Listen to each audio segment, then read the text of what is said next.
Muy bien, ahí está grabando. Em, bueno, ya estamos en hora, ¿no, Estamos. Javier? Sí, sí, sí, sí. Lo único, Christopher se va a unir en España a las 3:45 y nosotros vamos a hacer una introducción, por así decir, más general, no específicamente sobre el asma, o vamos a hablar solamente sobre el asma hoy. Contamos un poquito eh, la historia del método y un poco de qué va, ¿no? En general, Sí, o vamos sí, directamente con preguntas ya o vamos viendo también, ¿no? Depende de la participación de las personas que vayan teniendo sí, preguntas sí. conforme Vamos hablamos. a, vamos a hacer énfasis en el asma. Sí, que A será ver, sobre todo en la sección de preguntas con Christopher, ¿vale? O sea, recomiendo a todo el mundo que aproveche la oportunidad de lujo de poder hablar con Christopher, porque Christopher es uno de los practicantes que introdujo el método en Occidente, en concreto en Australia. Lleva 30 años haciendo esto y ha estado en contacto con, bueno, indirectamente con Buteyko, ¿verdad? Em, entonces, bueno, es uno de los grandes practicantes del mundo de este método y debéis sí, hacerle todas las preguntas que tengáis. Os las va a sí. responder como nadie. Algo importante que es que se han hecho pruebas clínicas sobre el método buteico para el asma, ¿sí? ¿Qué quiere decir con pruebas clínicas? Se ha sometido al método buteico al mismo protocolo médico que se someten las medicaciones y los tratamientos regulares, convencionales de la medicina. ¿Sí? Cualquier medicamento que usted, el médico, le receta pasa por algún tipo de ensayo clínico. Y el método buteico ha pasado por este protocolo en Australia en la década de los 90. Y Christopher Drake, la persona que va a venir hoy a contestar sus preguntas, fue una de las personas que estuvo involucrado en estas pruebas clínicas. Entonces, para que sepan, los resultados de la prueba fueron espectaculares. Básicamente, en el grupo de personas que estaban involucradas en la prueba, pudieron reducir la toma de medicación, la toma de broncodilatadores en un 90% en un periodo de 3 meses y la toma de corticosteroides en un 50% en el mismo periodo. Eso quiere decir que este método produjo los mejores resultados de la historia de la medicina para el tratamiento del asma. ¿Sí? Eso es un artículo que está en nuestra página web y que lo pueden consultar. Eh, Ahora lo curioso es que después de esos resultados no hubo ni una universidad, ni un gobierno, ni ninguna institución que se haya puesto en contacto con ellos para darle un impulso más allá del esfuerzo que podemos hacer nosotros como grupo de tratar de difundirlo. Así que bueno, y aclarar que por más que las pruebas se hayan hecho para el asma, el método puede revertir un montón de otras condiciones, pero bueno, las pruebas se hicieron para el asma. En el futuro, si hay alguien dispuesto a financiarlo, se podrían hacer pruebas del mismo tenor para la fatiga crónica, para, para la hipertensión, para la diabetes. Pero bueno, las pruebas para el asma están. Bueno, ese comentario que quería hacer y podemos empezar, Javier, ¿no? Vale, de acuerdo. Entonces, bueno, para darle un poquito de contexto, lógicamente cuando estamos hablando de asma, estamos hablando de los pulmones. Y vamos a contar un poquito contamos un poco cómo empezamos con este método, ¿verdad, Nicolás? Dale. Entonces, a ver, en mi caso yo no tenía asma, ¿vale? Yo era un cantante de ópera y yo estaba, bueno, tenía efectivamente mucho interés por cómo funciona la respiración y me apunté por esa razón. Con lo que me encontré, mi interés era puramente técnico, pero con lo que me encontré es que mi salud mejoró de forma general, mi concentración mejoró porque aparte del asma, tiene un efecto sobre muchos otros sistemas en el cuerpo. Y Y yo fui buscando, por así decir, una técnica y con lo que me encontré es que Buteyko cambió la fisiología dentro de mis pulmones. ¿De acuerdo? Esto hizo que, sin tener que hacer unos cambios en mi técnica de como cantante, simplemente la voz mejoró por los cambios fisiológicos que se produjeron en mis pulmones. ¿De acuerdo? Entonces lo empecé a introducir a otros miembros de mi familia y funcionó también muy bien para otro tipo de enfermedades crónicas. En concreto, con el asma, una tía mía, y este fue el primer caso de asma que tratamos, ¿verdad? Porque Nicolás también estuvo con ella. Um, una tía mía tenía asma y lo curó completamente, pero completamente. Ella tomaba medicación todos los días para el asma y, y con unos ejercicios, unas pautas que le dimos, ella supo tratar esos síntomas cuando los tenía. Y realmente fue la primera vez que traté a una persona con asma y me sorprendió mucho porque fueron resultados muy rápidos, muy claros y que a la misma persona que los tenía realmente les resultó sorprendente y convincente porque llevaba muchos años sufriendo con este tema, ¿de acuerdo? Tanto es así que solo le volvieron los síntomas una vez que dejó de hacer la práctica, ¿vale? Porque esto es una práctica y hay que llevarla, hay que hacerla. Tiene efectivamente un efecto acumulativo y quizá es al principio cuando más se acusa esa exigencia de tener que hacer la práctica, pero hay que mantener unos niveles y ahora os vamos a explicar por qué. Y solamente volvió a tener síntomas una vez que tuvo mucho estrés porque tuvo problemas familiares en el sentido de que otros miembros de su familia tuvieron problemas de salud, ¿de acuerdo? Esto le produjo mucha preocupación y dejó de hacer la práctica y añadido con la preocupación le volvieron algo los síntomas. Entonces, enseguida, bueno, volvimos a hablar, volvió a hacer la práctica y volvió a curarlo sin ningún problema, ¿de acuerdo? Entonces, para daros una idea de qué es lo que podéis esperar y de qué es un poco lo que también se espera del paciente en términos de tener una continuidad y de conocer cuáles son las causas, que os vamos a explicar ahora, de la enfermedad del asma y daros la solución. ¿De acuerdo? Explicaros en qué consiste la solución. Bueno, mi nombre es Nicolás, soy de la Argentina y también comencé a practicar el método por inquietudes de salud mía, un pulso cardíaco muy alto, hipertensión, problemas digestivos, migrañas, sinusitis. Bueno, tenía bastantes cosas que hoy es el día de hoy que puedo decir que gracias a este método no la sufro más o si la sufro en muy pequeña medida y eh, puedo dominarlo fácilmente. eh, y bueno, por eso estoy acá hoy tratando de difundirlo porque, bueno, ha sido la única cosa en mi vida que yo encontré que tiene un efecto decisivo y claro sobre la salud.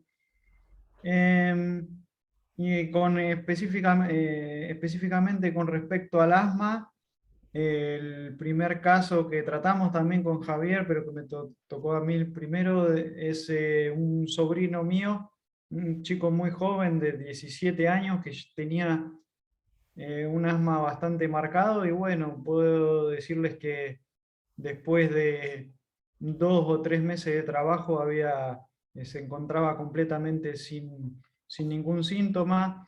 Y justamente ayer hablé con él de casualidad y le pregunté cómo estaba y me dijo que hacía tiempo que no hacía las prácticas, pero seguía sin síntomas, ¿sí? O me dijo casi sin síntomas. Y le digo, bueno, pavote, si haces un poquito de práctica para sostenerlo, no vas a tener nada de síntomas. Bueno, entonces esa, esa es mi experiencia, una experiencia personal. Bueno, entonces, arranquemos. El método, el profesor Buteyko, bueno, era un genio de la medicina, un médico ucraniano que realizó su trabajo durante la época soviética. Y básicamente este médico hizo un descubrimiento revolucionario, que es cuál es la causa de las enfermedades crónicas, ¿sí? Hoy estamos aquí reunidos por el asma, que es una que realmente causa mucho sufrimiento. Entre un 3 y un 7% de la población de cada país sufre de asma, o sea, es un montón de gente. Y este médico descubrió que la causa del asma y de otras enfermedades crónicas es la hiperventilación crónica. Eso quiere decir que hay una norma para la respiración, que es en reposo tenemos que respirar un volumen de alrededor de 3 a 4 litros por minuto, y si esa norma es violada, si se excede de esa norma, si uno respira más de 3 a 4 litros por minuto, y uno tiene la predisposición genética, aparecen los síntomas del asma, ¿sí? Entonces, bueno, la manera de confirmarlo fue muy simple. Pues cercioró que todas las pacientes que se acercaban a él y tenían asma, efectivamente respiraban por encima de la norma. En vez de respirar 3 a 4 litros, respiraban 10, 12, 20 litros por minuto. Y que una vez que a través de su método que diseñó para ir reduciendo la respiración y ajustándola a la norma, una vez que la respiración se iba normalizando, los síntomas de asma iban revirtiéndose, ¿sí? Ahora, ¿por qué respirar profundo produce asma? La cuestión es la siguiente. Nosotros necesitamos una concentración de dióxido de carbono de alrededor del 7% en los pulmones para que nuestro organismo funcione correctamente, ¿sí? Lo necesitamos, es como un auto que necesita gasoil. Bueno, nosotros necesitamos un 7% de dióxido de carbono. Cuando nosotros respiramos muy profundamente, estamos expulsando ese dióxido de carbono, porque el dióxido de carbono es producido por nuestras células. En la atmósfera prácticamente no hay dióxido de carbono, entonces esa concentración que necesitamos la aseguran nuestras células. Entonces, las células producen. Si nosotros respiramos mucho, lo expulsamos. Y esa concentración, en vez de ser 7, es 6, es 5,5, es 4. Entonces, el cuerpo tiene que echar mano de algún mecanismo para tratar de mantener el dióxido de carbono adentro. En el caso de los asmáticos es muy claro. En el caso de los asmáticos, el cuerpo reacciona reduciendo el diámetro de las vías respiratorias. Directamente dice, ok, está respirando mucho, está expulsando dióxido de carbono, yo necesito ese dióxido de carbono, voy a reducir las vías respiratorias, ¿sí? Entonces, es un mecanismo de defensa del cuerpo ante esta hiperventilación crónica. Una vez que nosotros nos entrenamos para respirar correctamente durante todo el día, que no hay episodios de hiperventilación, ese mecanismo de defensa deja de operar porque el cuerpo ya no necesita retener el dióxido de carbono a la fuerza, ¿sí? Entonces, esa es brevemente la causa del asma y por qué un método que consiste en reducir la respiración, que es el método buteyko, lo revierte de una manera tan fácil y tan rápida. No sé, Javier, si querés acotar algo a esto. Sí, bueno, lo que has puesto, Nicolás, aquí es, bueno, ha roto dos de los mitos más generalizados sobre la respiración y que están en la raíz de lo que es el problema del asma, ¿verdad? Uno de los mitos es que el dióxido de carbono es un gas de desecho, poco menos que un veneno que tenemos que expulsar. Y esto no es así. El dióxido de carbono es absolutamente fundamental y de hecho el asma es un mecanismo de defensa para no perderlo, para realizar una oxigenación verdadera y una oxigenación efectiva de los órganos y de las células. ¿De acuerdo? Entonces, el asma es un mecanismo de defensa que cierra los alvéolos pulmonares para no perder ese elemento fundamental. Una cosa muy curiosa que decía el profesor Buteyko sobre los asmáticos es que ellos eran genéticamente, por así decirlo, superiores, porque tenían una defensa de primera línea para que esa pérdida no se produjera, porque si no, las consecuencias pueden ir más profundas. Es decir, se produce exactamente donde se tiene que producir, que es al nivel de la respiración. ¿De acuerdo? También lo que decía el profesor Buteyko curiosamente, sobre los asmáticos, o algo que se ha visto, es que en realidad vivían más tiempo que las personas normales. Es decir, los asmáticos efectivamente sufren porque tienen una condición, es decir, si no son capaces de dominar su propia respiración, ellos van a sufrir porque van a tener ataques de asma. Pero en realidad esa defensa que se está produciendo a nivel de los pulmones está protegiendo todo el cuerpo, lo que les hace vivir más tiempo. ¿De acuerdo? Les hacía vivir más tiempo hasta que se descubrieron los medicamentos que abrían los alvéolos pulmonares y por lo tanto quitando esa defensa de primera línea que tenía el cuerpo. Esto, si queréis más detalle, le podéis preguntar después a Christopher. Vale, entonces, continúo un poco con la idea de por qué el dióxido de carbono es tan importante para la oxigenación. Esto viene dado por el efecto Bohr, que se conoce ya desde el año 1904. Lo descubrió Christian Bohr, que es el padre, que era un fisiólogo, que es el padre del famoso Niels Bohr, que es un físico, premio Nobel de la física, ¿verdad?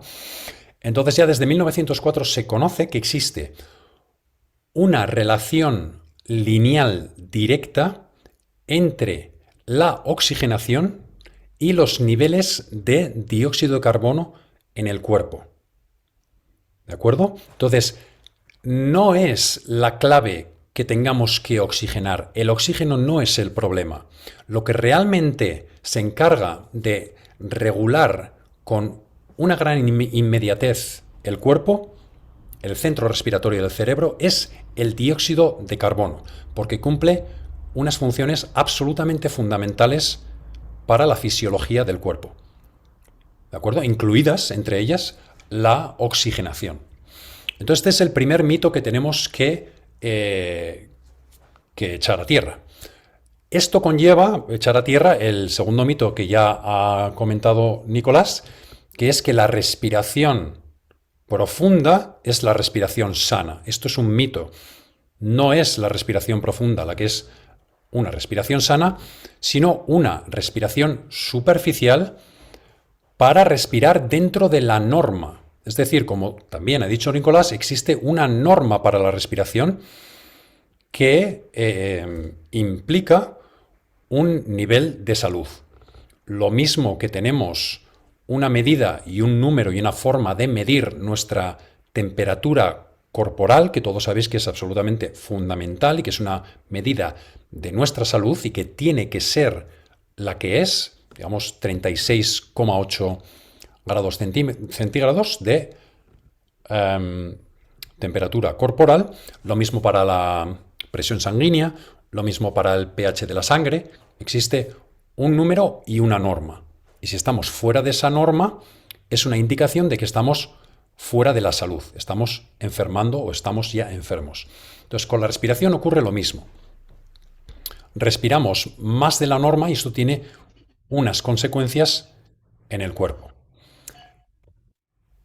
¿Cómo podemos medir esta norma sin ningún aparato, sin ninguna tecnología, sin tener que medir el volumen que estamos respirando cada vez que respiramos, las 30.000 veces que respiramos al día?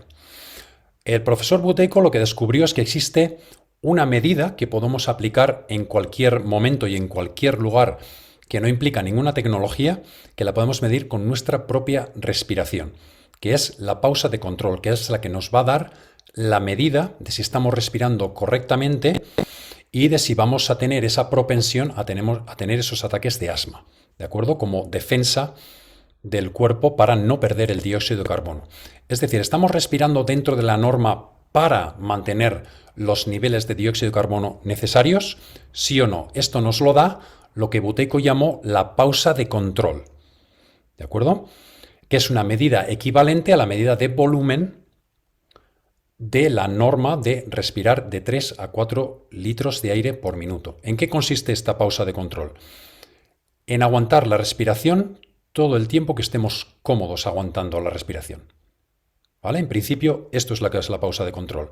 De una respiración normal, tapamos la nariz, cronometramos el tiempo que aguantamos la respiración sin ningún agobio, es decir, cuando notamos la primera sensación o la primera tensión o la primera sensación de asfixia para respirar, ahí es cuando para nuestra pausa de control y anotamos el número que tengamos que registrar, que hayamos aguantado, y esa es la medida, lo creáis o no, de nuestra salud en términos de no solo de asma, sino también de todas las enfermedades crónicas, tanto potencialmente como actualmente. Depende del nivel, dependiendo del nivel que marquemos, ¿de acuerdo? Entonces no sé si quiere Nicolás añadir algo a esto, pero vamos precisamente a medir esta pausa de control con vosotros.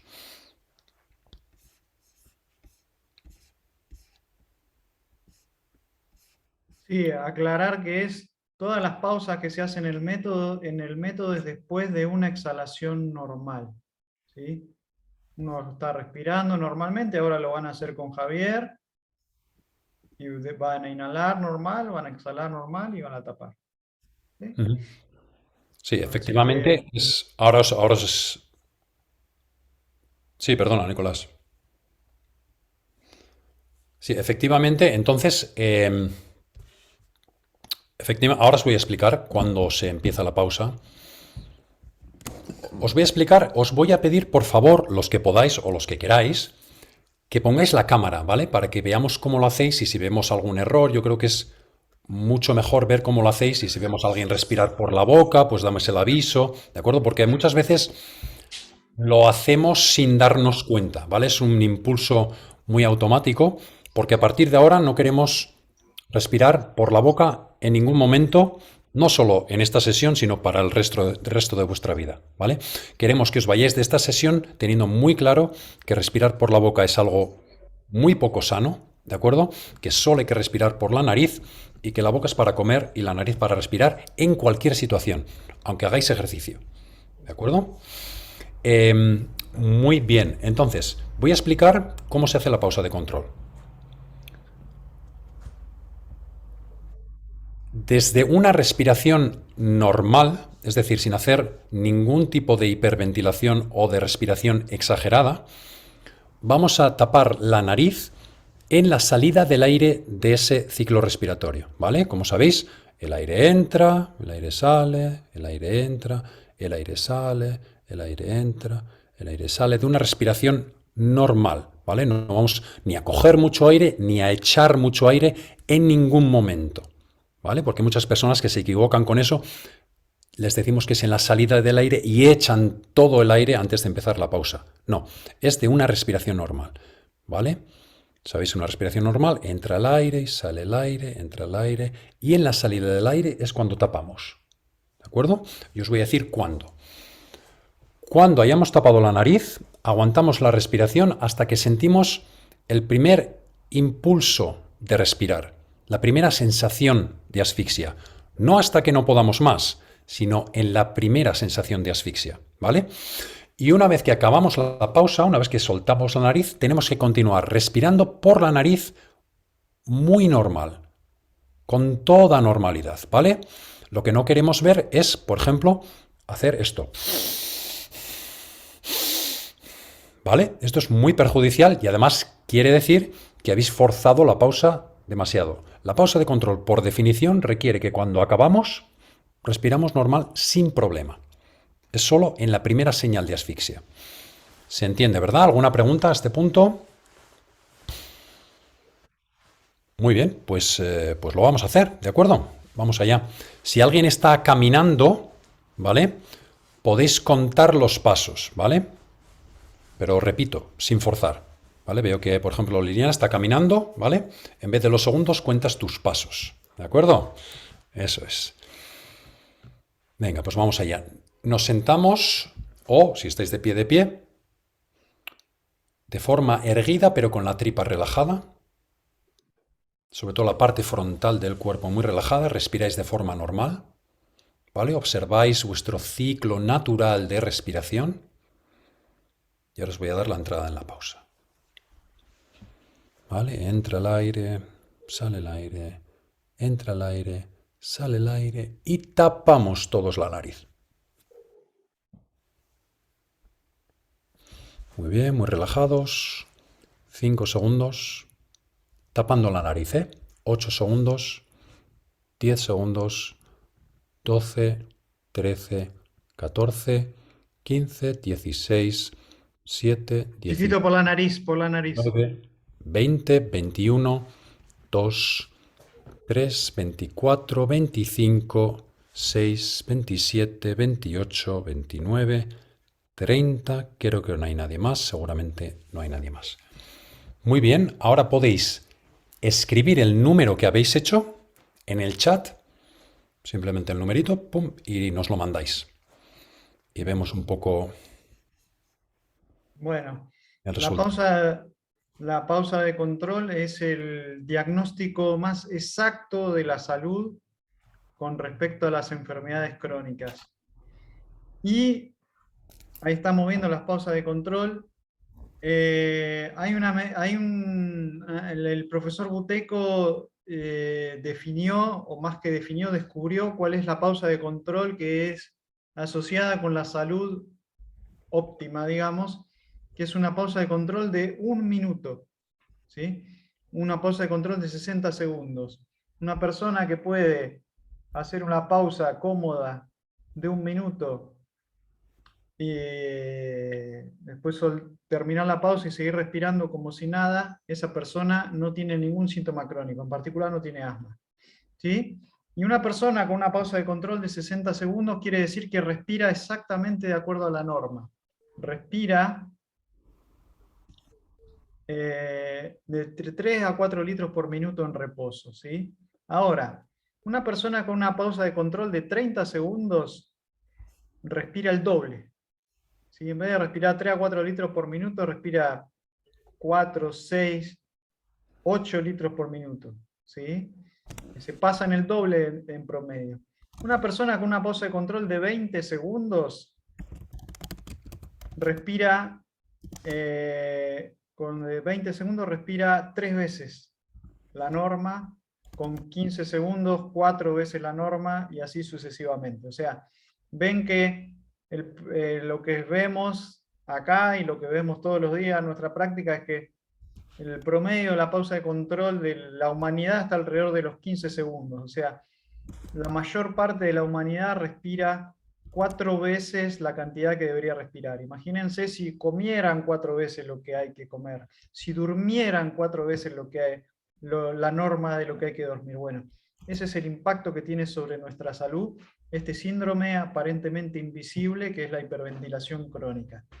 Ahora, la pausa de control tiene como una gama de, de, de,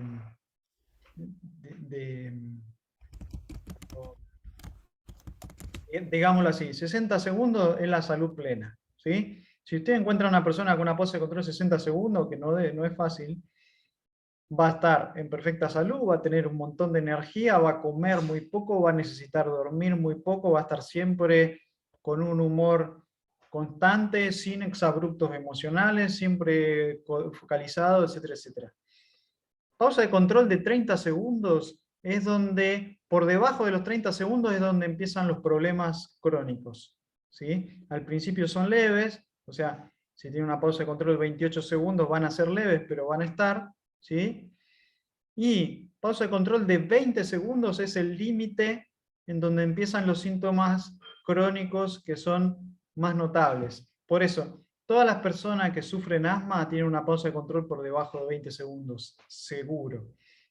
Entonces, a medida que sufren asma, que sufren diabetes, que sufren angustia aguda, ansiedad, ¿sí? Entonces, y pausa de control de 10 segundos, están respirando 6 veces lo que debería respirar una persona sana, y ya por debajo de los 10 segundos es una zona de peligro porque pueden haber eventos agudos, como un infarto, como un ACV, un accidente cerebrovascular, un colapso nervioso, un brote psicótico, se producen cuando la pausa de control baja por debajo de los 10 segundos. Entonces, eso es la pausa de control. Y lo que buscamos hacer con el método es a través de una serie de ejercicios que hay que repetir y repetir y repetir todos los días. Vamos subiendo la pausa de control y la vamos estabilizando en un nivel más alto.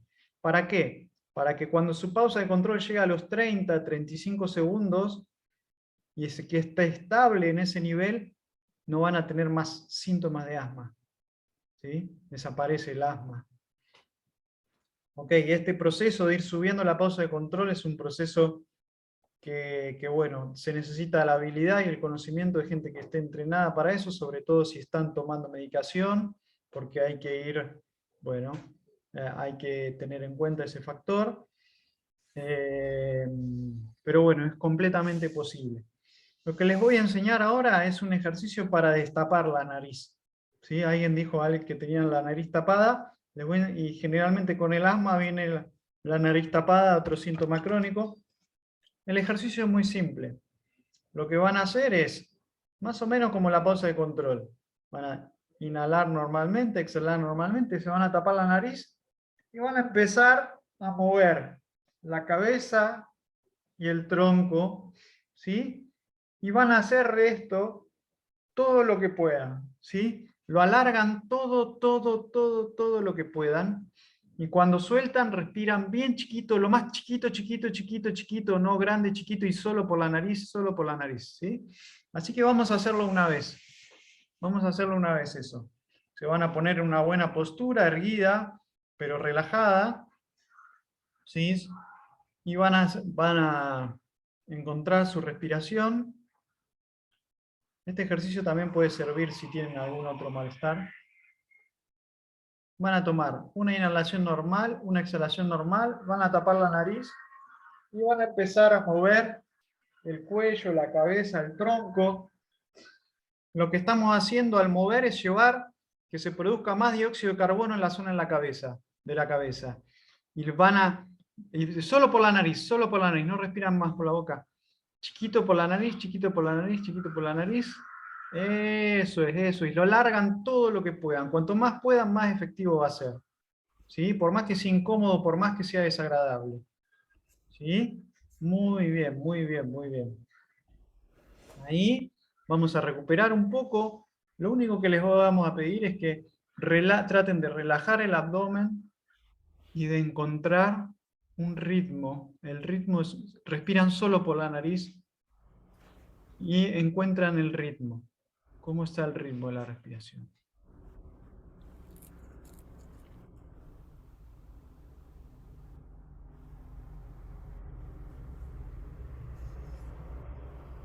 ¿Sí? Cuando inhalan, el abdomen sale. Cuando exhalan, el abdomen entra. Encuentran el ritmo de la respiración y tratan de hacerla lo más suavecito que puedan. No hay que respirar. La respiración tiene que ser superficial y muy, muy delicada. Por supuesto, cuando la pausa de control es baja, no es posible. Pero hay que tender a eso. Hay que ir relajando, suavizando. Vamos a esperar un poquito y lo vamos a hacer otro más para esto, para destapar la nariz. Hay que parar de respirar, hay que tapar la nariz completamente. Lo que queremos es que se acumule dióxido de carbono. El dióxido de carbono es lo que va a hacer que se destape la nariz, porque el dióxido de carbono lo que va a hacer es que se abran los vasos sanguíneos. ¿Sí? Bueno, entonces vamos a hacer otra. Esperen que voy a contar esta vez. Voy a contar los segundos. Vamos a empezar todos juntos y voy a contar los segundos. Traten de hacer... el mareo puede ser normal. Lo que es muy importante es que respires muy chiquito por la nariz cuando termina la pausa. ¿Por qué? Porque si vos tenés muchas ganas de respirar y soltás y respirás mucho, esa hiperventilación te puede causar el mareo. Entonces, cuando soltás la pausa, tienen que tratar de... es súper desagradable, pero tienen que tratar de contener el impulso de respirar y respirar lo menos que puedan. ¿Sí? Y si les agarra un mareo, si les agarra un dolor de cabeza, mientras están haciendo el ejercicio, paran inmediatamente. ¿Sí? Muy bien. Entonces, muy importante, cuando sueltan, respiren poquito. Si respiran mucho, pierden todo el esfuerzo. Una cosita, Nicolás. Sí, Tenemos 3 personas por debajo de 10, ¿vale? sí, No forcéis demasiado, ¿vale? Si sentís cualquier síntoma en cualquier momento, ¿vale? María Joana, María y Janet, cualquier incomodidad, paráis, ¿de acuerdo? Queremos que estéis cómodas, no queremos que forcéis, ¿de acuerdo? sí, sí, sí, sí. Sobre todo con una pausa de control tan baja hay que ir con mucho, mucho cuidado. Sí. Muy poco a poco. Bueno, Y por la nariz. ok, entonces vamos otra vez. Entonces se preparan, van a tomar una inhalación normal, una exhalación normal y tapan la nariz y empiezan a mover la cabeza y el tronco. Y vamos, yo voy contando. Tratan de aguantar lo más que puedan. 5, 10. Vamos, vamos, vamos, vamos. Sin forzar mucho. 15. Pero denle. 20. Vamos, chiquito por la nariz, chiquito por la nariz. 25, chiquito por la nariz, solo por la nariz. Vamos, vamos, vamos, vamos. 30, vamos un poquito más, te puedes mover más rápido si no aguantas. 35, muy bien, muy bien, muy bien. Si no quedó nadie más. Bueno, bueno. Y Y ahora solo de vuelta. la Sí, nariz, dale. por la nariz. Ujú. Por la nariz y con el abdomen relajado. Vale. Tranquiliza. Eso es. Y ahora este ejercicio lo pueden repetir todas las veces que quieran, con un descanso de 1 minuto en el medio más o menos, hasta que se destape la nariz. Ahí me pueden decir en el chat si la persona que tenía la nariz tapada se destapó o si sienten algún otro efecto, como por ejemplo se sienten con la cabeza más despejada o más energía. Eso también lo hace el dióxido de carbono. Puede ser que Eh, alguien se encuentre más cansado también, es decir, sienta una relajación placentera, pero que siente igual como que quiere irse a la cama ya. ¿Vale? Eso también es posible y es algo normal. Bueno, Lili dice que se le destapó más. Bueno, María José dice que se destapó mucho. Bueno, eso es el dióxido de carbono.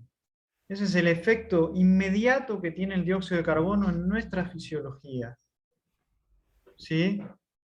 Bueno, María Joana dice que se siente más cansada. También es posible. Sí. Bueno, justo Eh, lo que os he dicho lo eso. que dijo Javier. Mm.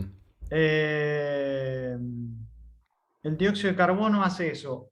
Abre los vasos sanguíneos, entonces cualquier problema de circulación lo va a resolver también.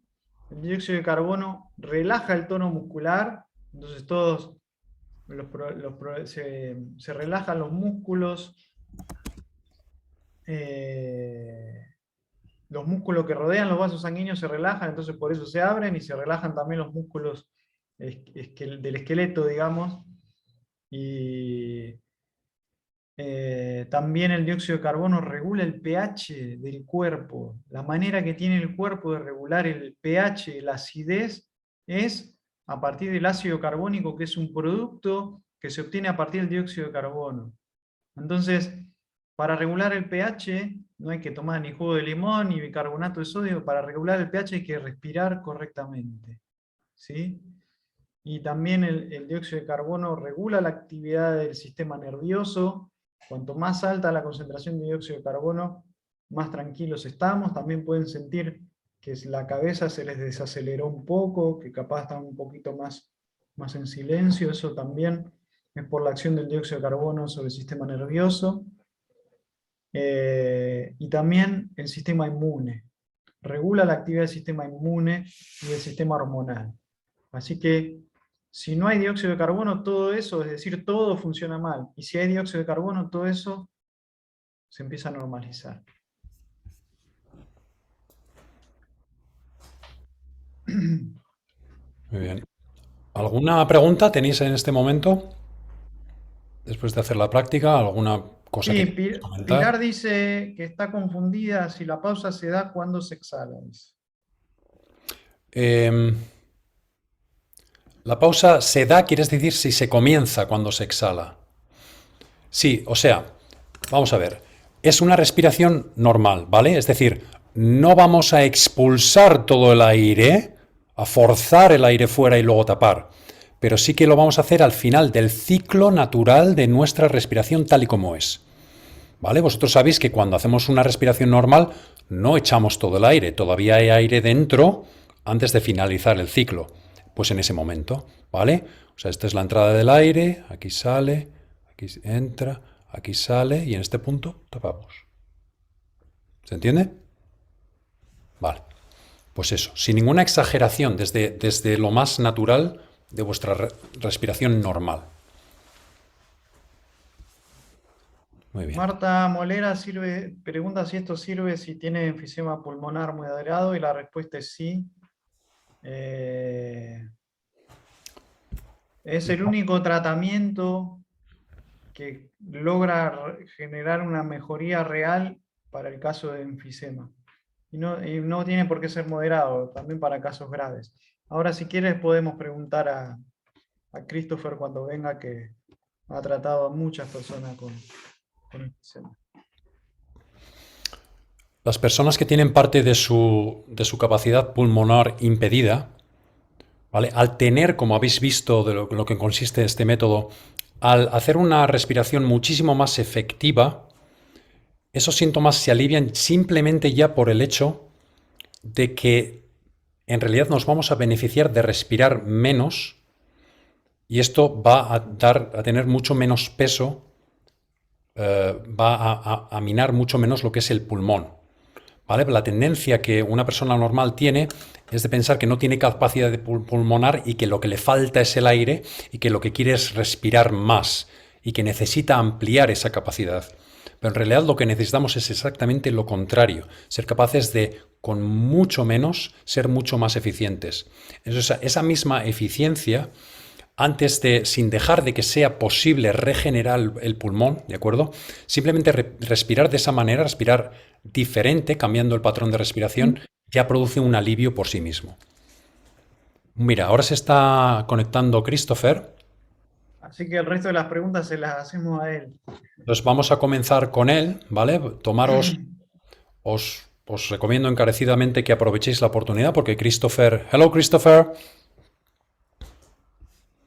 Christopher tiene una experiencia de más de 3 décadas con esto, ha tratado literalmente a miles de personas con todo tipo de enfermedades, pero el asma como, bueno, enfermedad típica, que este método es extremadamente efectivo. Entonces, si alguien tiene alguna pregunta, no tenéis más que quitaros el micrófono O escribirla. o Acá hay escribir en una el chat. pregunta escrita.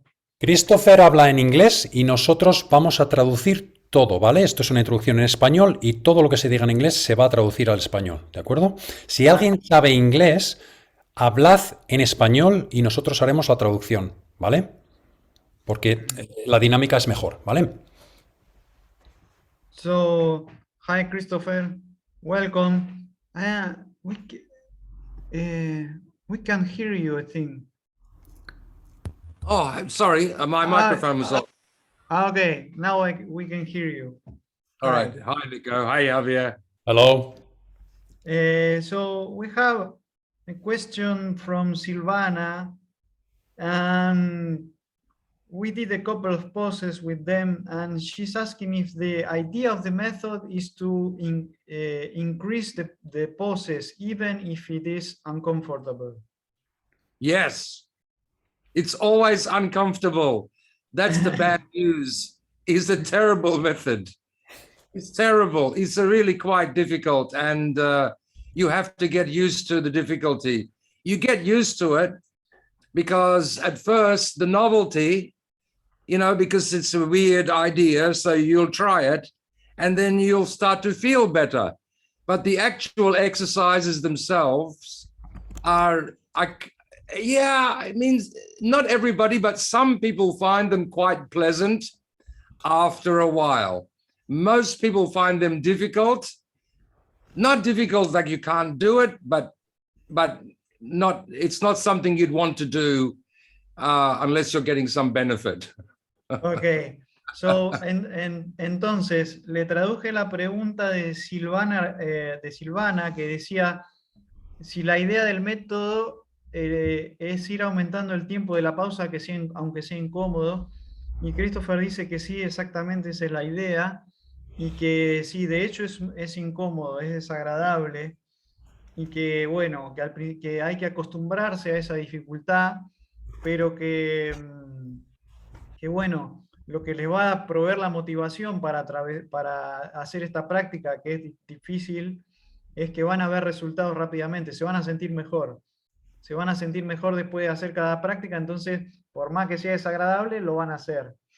Y el hecho es que una vez que uno pasa una primera etapa en la que, bueno, hay que desandar un montón de daño realmente que hay sobre el organismo, una vez que uno pasa esa primera etapa, se vuelve mucho más fácil. ¿Sí? Una vez que uno hace el trabajo duro, mantener es más fácil. Bien. Muy bien. Vale, tenemos una pregunta de Yolanda que dice, ¿cuánto tiempo conviene entrenar? Es decir, intentar respirar menos aire al día para notar efectos. So, Christopher, Yolanda is asking how long is it convenient to train, meaning to trying to breathe less per day to feel the effects? Well, it depends on what your symptoms are and how much, because all these things are actually quantifiable.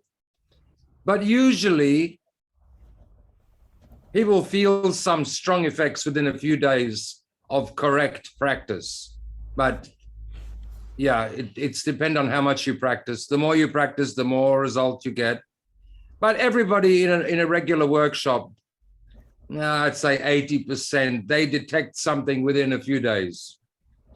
Not always enough to, they're not satisfied yet, but they see going in the right direction. Vale, dice que depende de la intensidad de los síntomas. Realmente es un método en que estamos hablando de medidas que se pueden cuantificar, ¿vale? Christopher te da una respuesta un poco más en general de en cuántos días puede alguien reconocer los efectos del método. Lo que dice es que el 80% de las personas sienten efectos claros a los pocos días, ¿de acuerdo? No quiere decir esto que sientan una curación o que estén totalmente satisfechos con los efectos del método, pero claramente sienten efectos el 80% de las personas a los pocos días, ¿vale? Si te refieres en cuanto a cuánto hay que hacer al día, el mínimo al principio son 4 prácticas por día, ¿de acuerdo? De unos 20 minutos.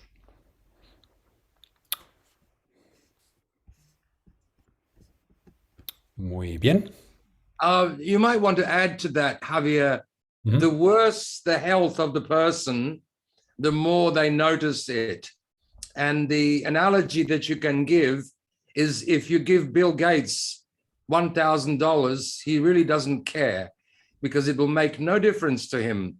But if you give some homeless guy just, like $20, he will never, ever forget you.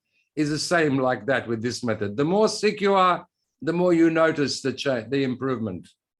Vale, dice que cuanto más enfermo está alguien, más nota los efectos positivos de la práctica. ¿Vale? Y esto viene dado por el hecho, por ejemplo, podéis imaginar que si le dais $1,000 a Bill Gates, ni se va a enterar, ¿vale? Y no lo va a agradecer. Pero si le dais $20 a alguien que es muy pobre, ¿de acuerdo? Se va a acordar para toda la vida, va a estar siempre agradecido porque es una gran diferencia, va a notar una gran diferencia. Entonces es algo parecido.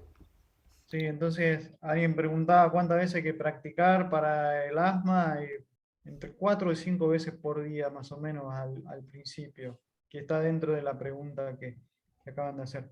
Bueno, Yolanda pregunta si las hiperventilaciones de Wim Hof o Bastrika son también beneficiosas. ¿Cómo puede ser? ¿Y cuál es el mecanismo que hace que las hiperventilaciones sean positivas? So Yolanda is asking about how could it be that hyperventilation that is taught in the Wim Hof method and also in some pranayamas like Bhastrika are beneficious. How could it be that they are positive? Well, let's deal first of all with yoga. I'm surprised actually that somebody would be interested in yoga and then have the idea that deep breathing is part of yoga. Because if you look at the Bhagavad Gita, it is quite specific.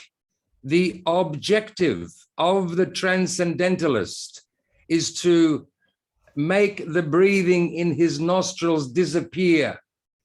That's what the Bhagavad Gita says. I don't know what your yoga teacher says, but the Bhagavad Gita is specific. To suspend the breath in the nostrils is the objective of the transcendentalist. Doing this, he develops equanimity. Maintaining this, he becomes liberated. It's not my words, it's the words of the Bhagavad Gita. So I don't know about yoga ideas, and I will talk about Wim Hof when you say what I said. Okay. Entonces lo que dice, pues empezando por el tema del yoga, dice que no entiende cómo puede ser que alguien esté interesado en el yoga y le interese la hiperventilación. ¿Por qué? Porque en el Bhagavad Gita se dice que el objetivo de la práctica del yoga es suspender la respiración en los orificios nasales, y que suspendiendo la respiración en los orificios nasales, el aspirante es capaz de dominar, de llegar a la tranquilidad y de obtener el fruto de la práctica. Entonces, eso es lo que dice en el Bhagavad Gita. Él no sabe qué es lo que enseña el profesor de esta persona, pero en el Bhagavad Gita habla claramente de suspender la respiración en la punta de la nariz. Y eso es todo lo contrario de hiperventilar. Y ahora con respecto al Wim Hof. I should speak on Wim Hof now. Yeah. Okay. The idea behind Buteyko method is to bring the breathing, the physiological norm of breathing, to its physiological norm. There is physiological norm for blood pressure, 120/80. There is physiological norm for body temperature. There is physiological norm for pulse, the pulse of the heart. And there is a physiological norm for sugar level. There is a physiological norm for all the functions of the organism. And the Danish, I don't know why the Danish, but the Danish scientists developed these physiological norms. And the norm for respiration, according to the medical textbooks at the turn of last century, was 3 to 4 liters per minute. And that comports to a control pause of 50 to 60 seconds. And then I will close on Wim Hof when you... Okay, thank you. Entonces, lo que dice es que, con respecto al Wim Hof, el objetivo del método Buteyko es llevar la respiración a la norma fisiológica. Existe una norma para la respiración, de la misma manera que existe una norma para la presión sanguínea, que tiene que estar dentro de unos ciertos parámetros, para la temperatura, para el pulso, para los niveles de azúcar en sangre. Todas las funciones fisiológicas del cuerpo tienen una norma, ¿sí? que fueron, muchas veces fueron descubiertas por científicos daneses. Él no sabe por qué los daneses se han dedicado tanto a esto. Y la norma para la respiración, que está en los libros de texto de fisiología desde el siglo XIX, es que un adulto en reposo tiene que respirar de 3 a 4 litros por minuto. Okay, Christopher, I'm done with that. Okay. As far as Wim Hof is concerned, there are all kinds of techniques which involve changing the breathing to develop certain attributes or certain skills. But in a way that the physiological norms should be the first. And then afterwards, if you choose to do something extraordinary, such as Wim Hof does, but if you're not sure about this, how can you be sure for yourself? Then make some deep breathing. Why even ask a question? Open your mouth and breathe deeply now, hard and fast and deep. And I can guarantee you within 5 minutes, 3 minutes, and some people very sick, even 1 minute, you'll be sick, coughing, headache, dizziness. You don't need a book. You don't need any information. You can check it yourself. Just breathe deeply and quickly and fast. And within 2 minutes, you are feeling a headache or asthma, or your blood pressure will go up, or, it's easy. So, and I'm not, I don't say it like a joke, but we get regular students from Wim Hof. Regularly, middle-aged man decides he wants to do Wim Hof to become strong, and the next thing you know, he developed terrible blood pressure or other problems, and he has to come to us to have it solved. We get regular students like this. I'm not speaking against Wim Hof, because he knows something, some tricks, some things, all very good for him.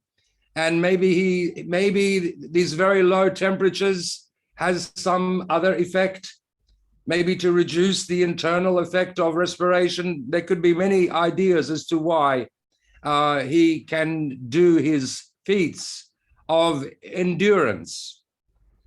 But they have some people, they do hyperventilation exercise and they can hold their breath for a long time underwater.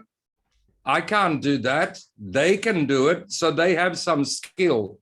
Mind you, they don't live past 60 because their heart breaks apart.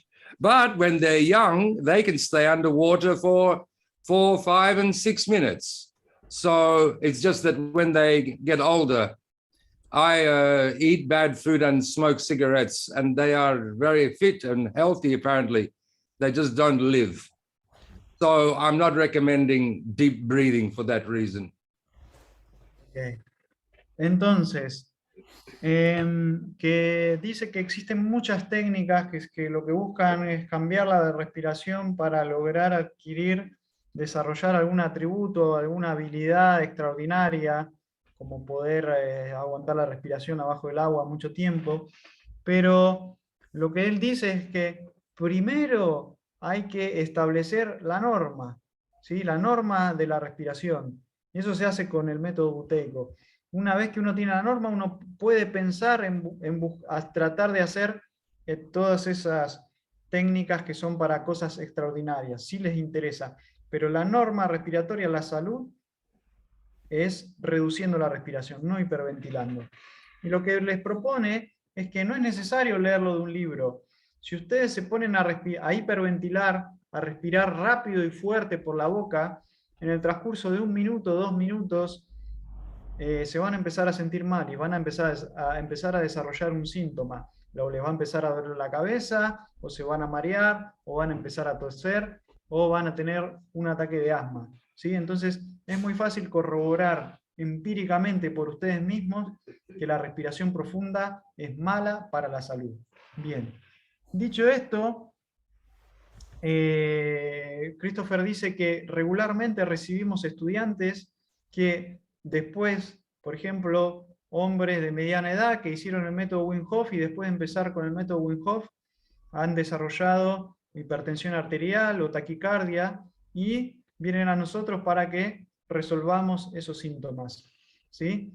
Él no quiere criticar a Wim Hof en sí porque se ve que, bueno, ha aprendido algunas técnicas, algunos trucos que para él le sirven, pero en general desaconseja enfáticamente la hiperventilación en cualquiera de sus formas. De hecho, todo el trabajo que hacemos nosotros para que la gente pare de hiperventilar. Ok. Sí, y ese ejercicio, si lo hacéis con cuidado, ¿vale? Porque ya no estamos en la Unión Soviética en los años 60. Muy bien. Vale. María José pregunta, ¿tiene efectos secundarios? Entiendo que te refieres al método buteico, por supuesto. So, María José is asking if the method has any side effects.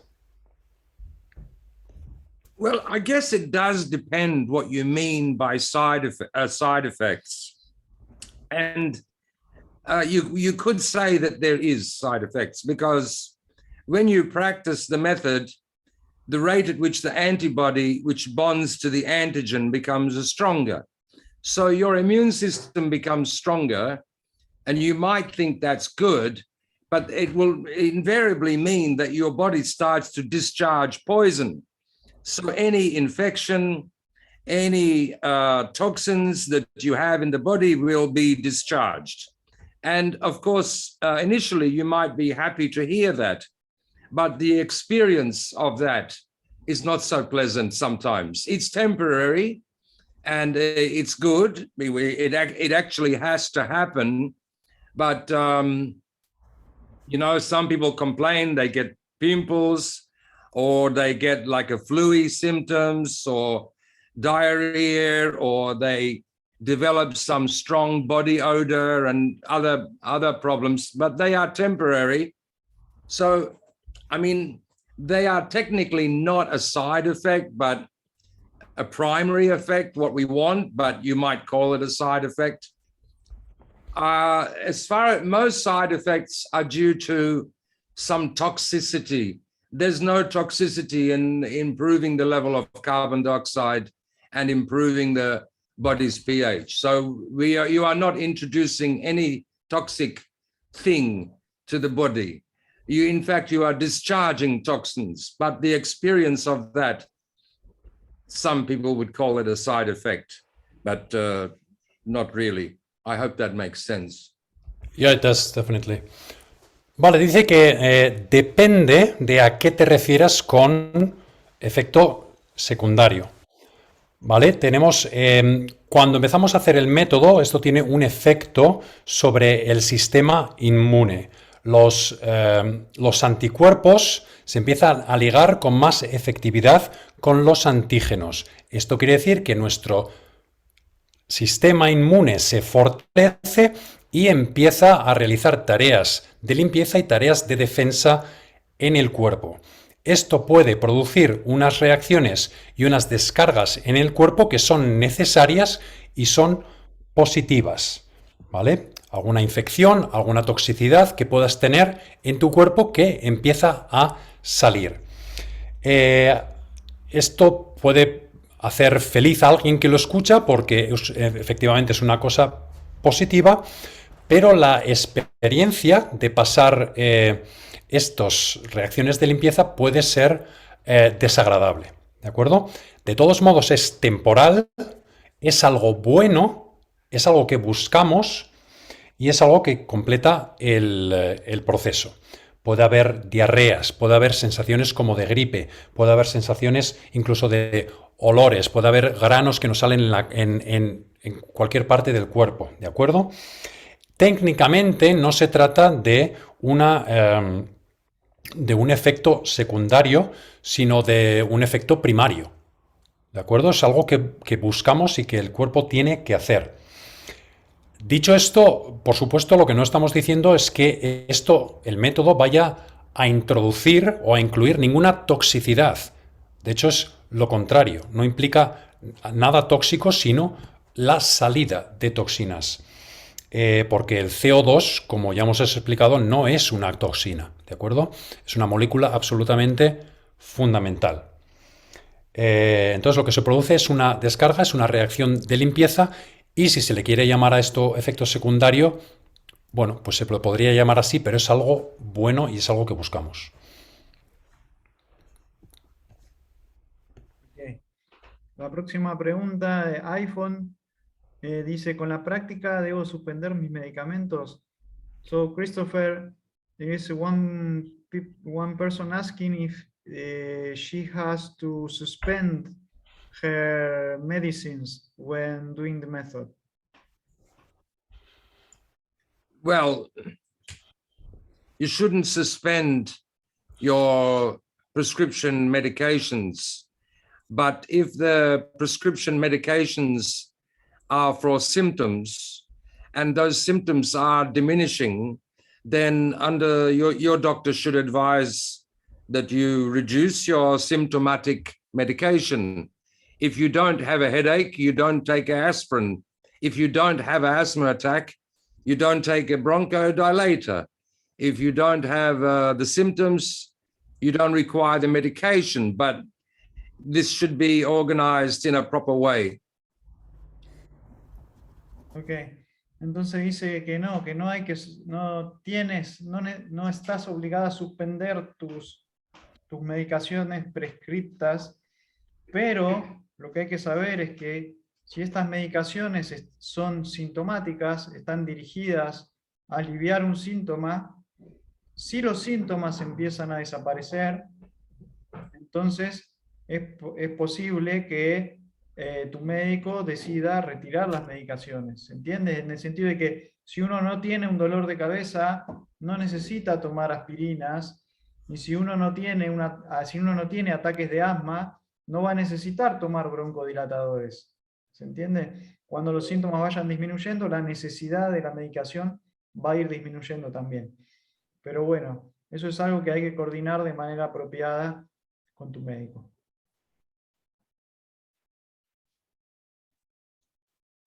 Where's everybody from, Javier?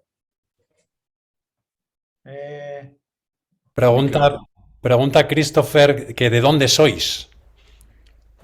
Si sois, bueno, tenemos gente seguramente de España, ¿verdad? Seguramente de Argentina, probablemente de México.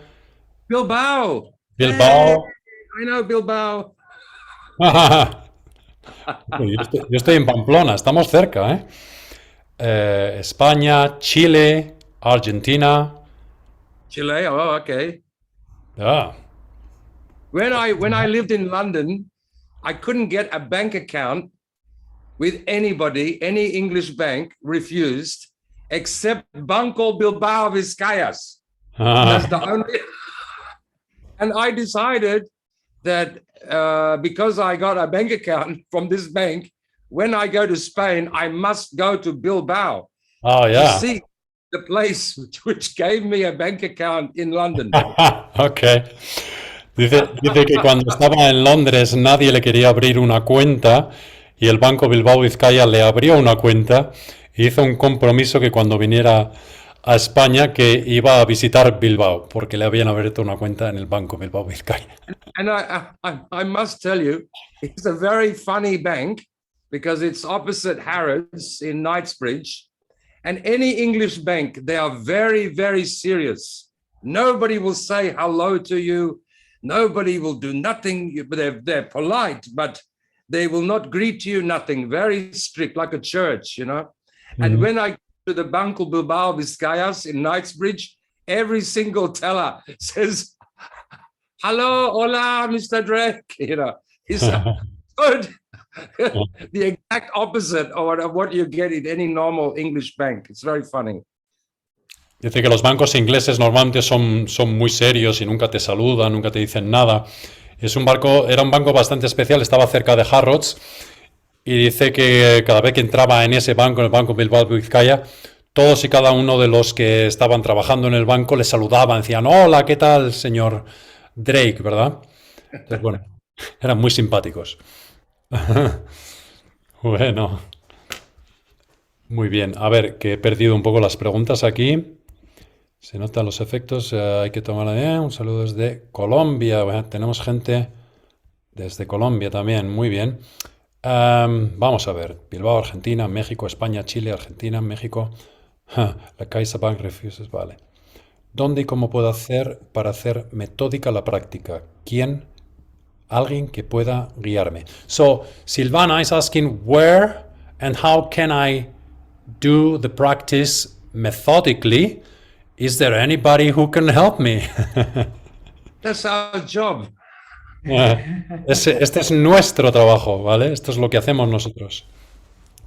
But, you know, like, it's very hard because if I look in this world, you can't trust anything. You know, it's all they over, what do you call it? They over promote and under deliver, and a lot of the time it's just not true at all. It just lies, you know.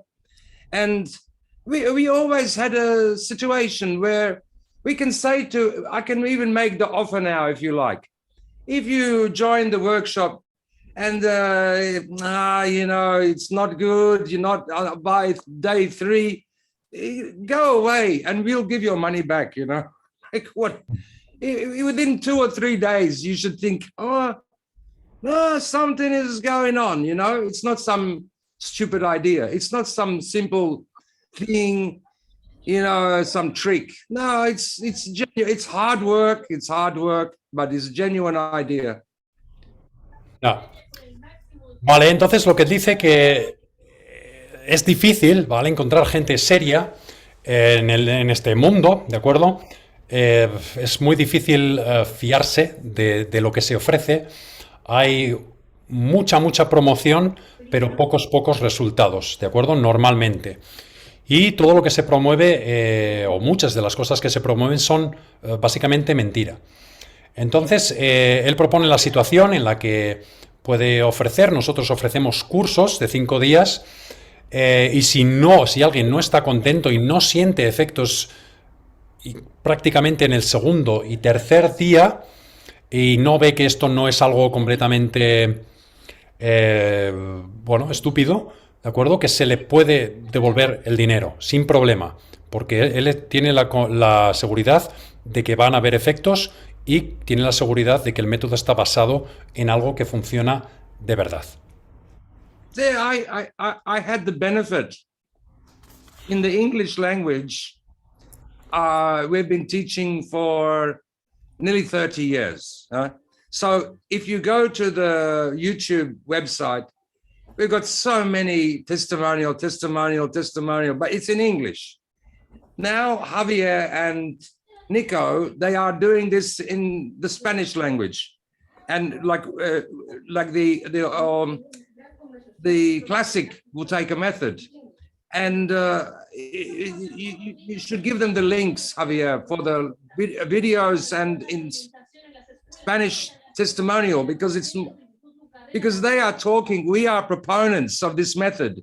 Of course, we're going to say it's good, you know, but it's better that they also meet other people, like because how many students did you see so far?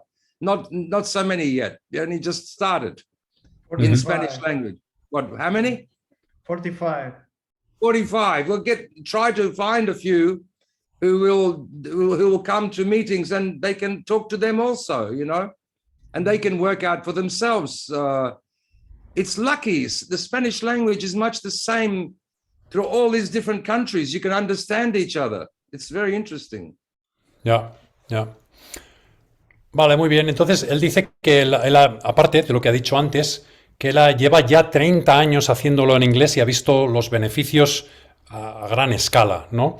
Podéis ir, los que habléis en inglés, hay un canal YouTube de Learn Buteyko Online, ¿vale?, donde hay un montón de testimonios que también, por cierto, están en nuestro canal de YouTube, muchos con subtítulos y también en español, ¿de acuerdo? O sea, existen ya los dos. Lo que pasa es que nosotros, Nicolás y yo, pues hemos cogido este proyecto donde queremos enseñar el método clásico Buteyko, el método real, tal y como fue concebido, que ya tiene un historial a través de Christopher muy extenso y nosotros lo hemos comenzado ahora, ¿de acuerdo?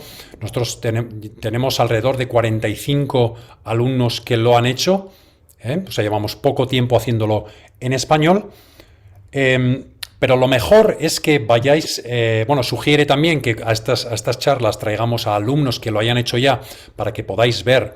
Bueno, de hecho tenemos a Victoria, se ha apuntado, ¿de acuerdo? Se ha apuntado, no lo ha hecho todavía, pero es posible traer a alumnos que lo hayan hecho ya y os puedan contar los resultados que han tenido. Entonces, bueno, pues lo haremos y os invitamos a que vengáis a verles.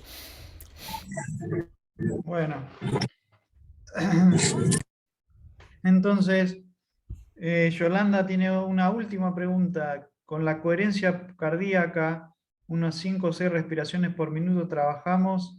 También parecido a buteico, ¿se parece buteico a esto? So, Christopher, there is one person, Yolanda, who's asking about a practice in which in some you synchronize the breathing with the heartbeat. And it says that you do around 5 or 6 breathings. You take 5 to 6 breaths each minute. And he's asking if this is similar to buteyko practice or not. Not really, because what we want to do is to normalize the level of CO2. That's the purpose of the method. And the breathing regulates your level of CO2. And because CO2 is heavier than oxygen or nitrogen, which is the main component of the air, the CO2 falls lower in the bronchus. Sorry, I'm getting technical, but what to do? The CO2 falls lower. So it's actually the depth of breathing, how deep your breathing is. And if your breathing is too deep, you will lose too much CO2. Consequently, we want to disturb the levels of CO2 less. And thus the idea is to reduce ventilation. That's true. But the main objective is to reduce the depth of breathing. And you breathe 20 to 30,000 times a day. I want to highlight this point. So maybe you want to say what I've said already so far. Ok, entonces dice que en realidad que no se parecen esa técnica de coherencia cardíaca, porque dice con el método buteyko lo que nosotros queremos hacer es normalizar los niveles de dióxido de carbono en el organismo. Y lo que regula los niveles de dióxido de carbono es la respiración.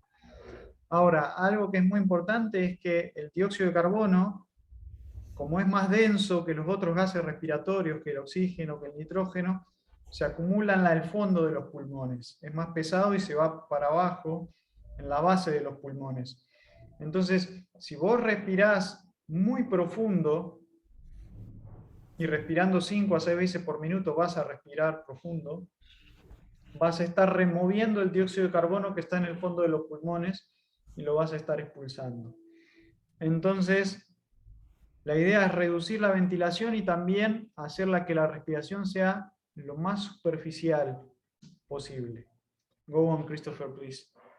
Yeah, you breathe 20 to 30,000 times a day.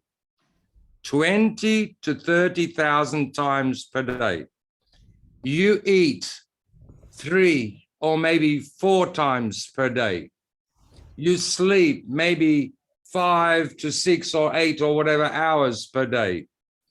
And if you don't eat, you will live for maybe 2 months, even you're healthy, but you may die after 2 or 3 months. If you are sleep deprived, you can live for maybe 2 or 3 weeks, actually. And if you stop breathing, you are dead in 5 minutes, you see? So you can see you do breathing a lot, 24 hours a day. And you only stop breathing for a short while and you are finished. So breathing is much, much more important, obviously, physiologically speaking. And you do 20 to 30,000 breaths. So if you do practicing, you can't make much difference. You practice for 1 hour per day. So what? What about the other 23 hours? You know, but if you change your breathing, if your breathing pattern changes, it's the accumulative effect of changing your breathing, not just doing some exercises like some ritual. Your breathing should change. And that's the purpose of the exercises. Okay. To change your breathing pattern. Ok, entonces dice, él quiere poner énfasis en una cosa, y es que nosotros respiramos entre 20 y 30.000 veces por día, ¿sí? Por otro lado, comemos 3 o 4 veces por día y dormimos de 6 a 8 horas por día en promedio.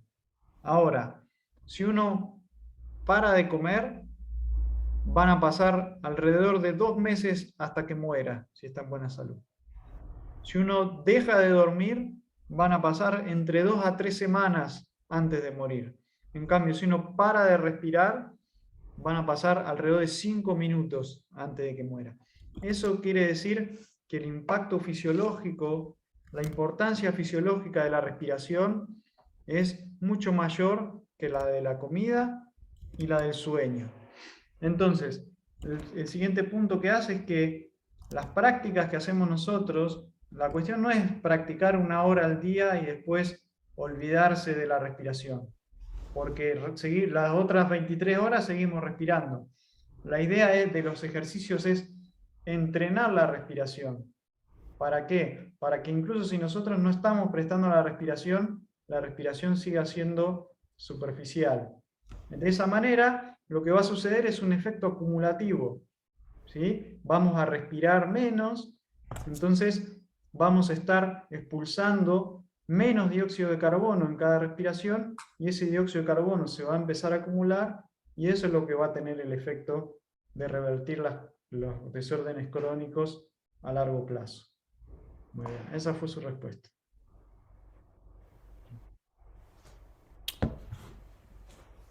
Muy bien, tenemos también una pregunta de Marta. Y dice, las respiraciones que se hacen en yoga de dirigir el aire a diferentes... Disculpadme. Las respiraciones que se hacen en yoga de dirigir el aire a diferentes partes del cuerpo son buenas. So Martha is asking, the breathing that is done in yoga, directing the air into different parts of the body, are they good? How can you direct air into different parts of the body?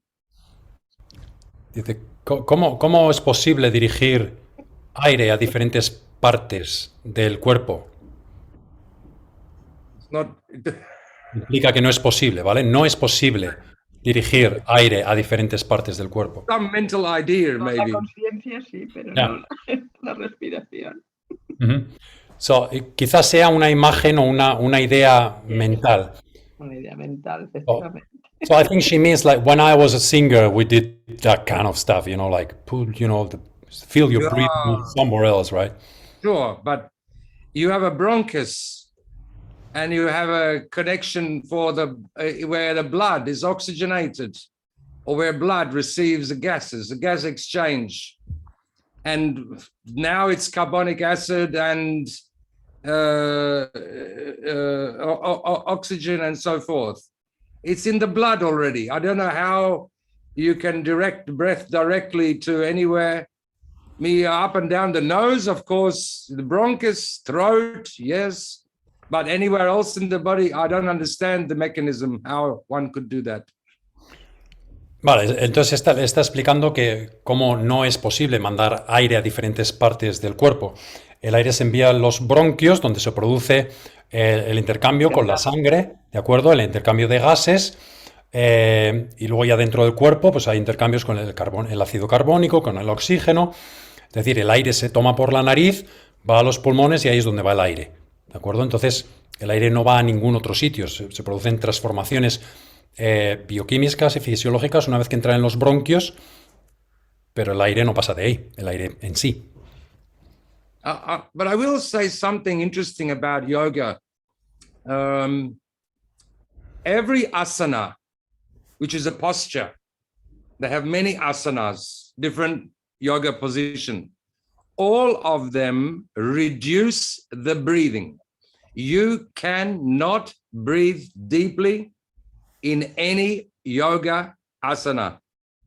And what happens is that people who should not be practicing yoga, actually, they are not healthy enough. They try to do asana they cannot control their breath, and between asanas, they breathe deeply. They need to breathe more. So I saw the yoga teacher working, gives them an asana, very good.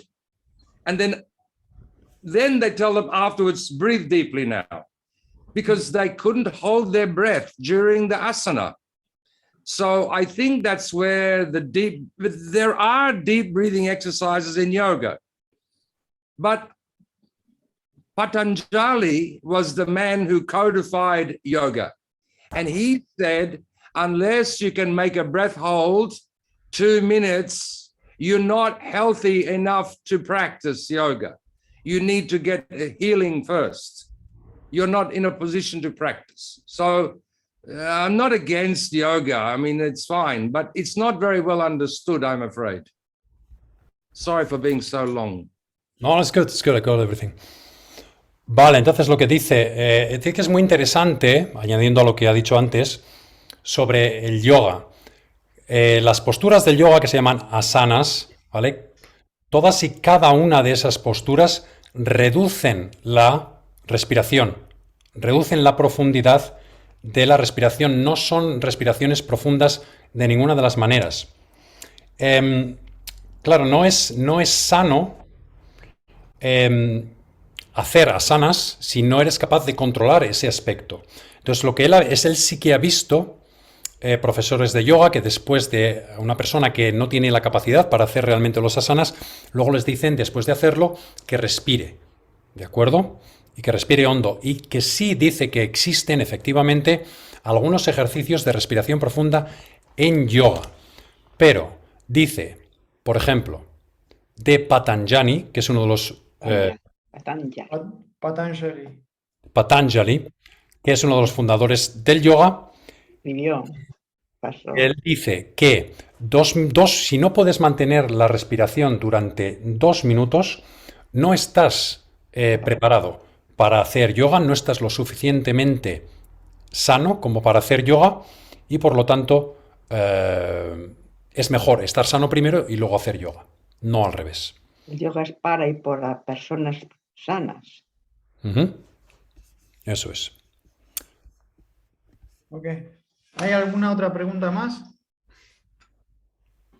De acuerdo. Si quieren pueden habilitar el micrófono y hablar. Si alguien tiene un caso, bueno, Christopher, Martha was asking also if this could help for emphysema. Yeah. Well, it depends. Definitely the person can get relief. They can get relief.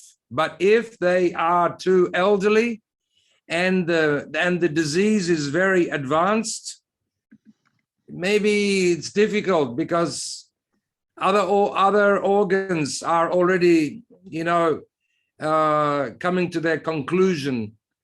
But if the person is young enough and the condition is not too severe, then they can make quite dramatic process. But no matter how sick they are, they can get relief using this method. Maybe not cure, but if they're young and it's not too developed, you can reverse it. Emphysema is just a stretching of the tissue, that's all. Tissue got stretched from over breathing. Yeah. Ok.